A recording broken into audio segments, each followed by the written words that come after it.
this neoliberal austerity program, the attempt to shift the burden of the resolution of fiscal crisis on Italian working class instead of capitalists.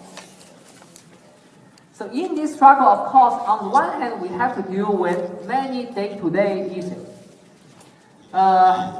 We have to undertake this immediate struggle, like some of your comrades talked to me about, many immediate struggle that is taking place in Venice about the rights of precarious workers.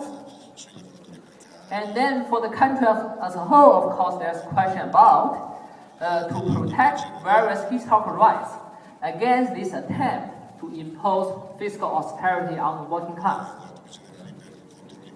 But on the other hand, there's this basic question. All of these struggles are taking place in the context of capitalism, in the context of European capitalist system, in the context of global capitalist system.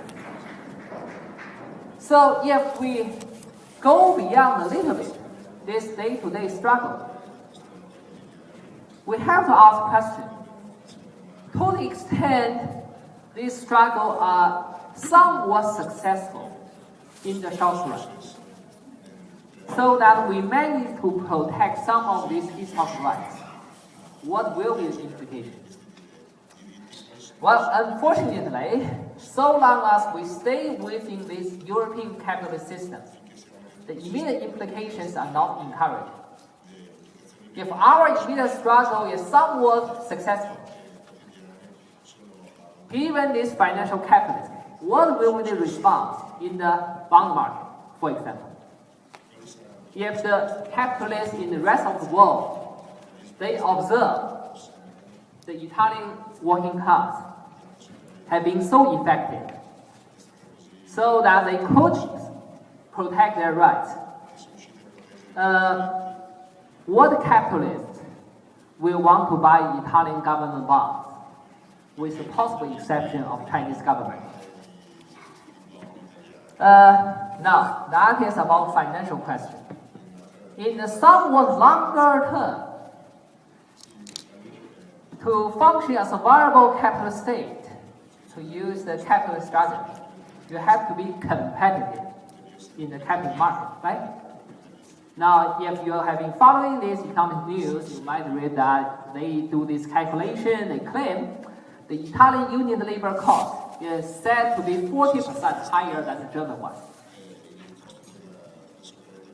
So how will you stay competitive? By lowering your wage by 40%? So these are some of the fundamental questions we have to think about. Now that does not mean we need to make concessions in our immediate struggle, right?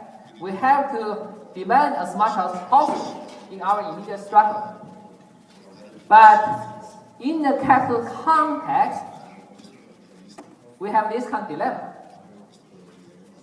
And then the new socialist state of China, the new People's Republic of China, in the 1950s, they were confronted in a way a quite similar dilemma.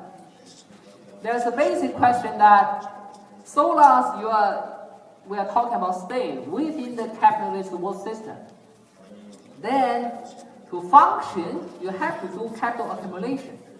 To do capital accumulation, you have to extract economic surplus from the population. Use that for the purpose of industrialization. Okay, then how do you do that in a socialist context? Now, what's the difference between capitalism and socialism? Or let's say, what was so good about socialism? Socialism was good. And by that, I'm not talking about the future utopian imagined socialism. I'm talking about historical socialism. So even historical socialism was much better than capitalism. So why was socialism good? Okay, there's one thing that socialism was decisively better than capitalism. That is, under a socialist system, the workers can afford to be lazy. Okay, lazy, of course. By that, I'm using a capitalist term. Right? And in fact, what we are saying is the workers are in the position that they could have much stronger control over the labor process. Why was that? It's because these historical socialist states were the products of major social revolutions. As a result of these social revolutions, right after the revolution, the working class were able to make major gains in the number of economic social rights.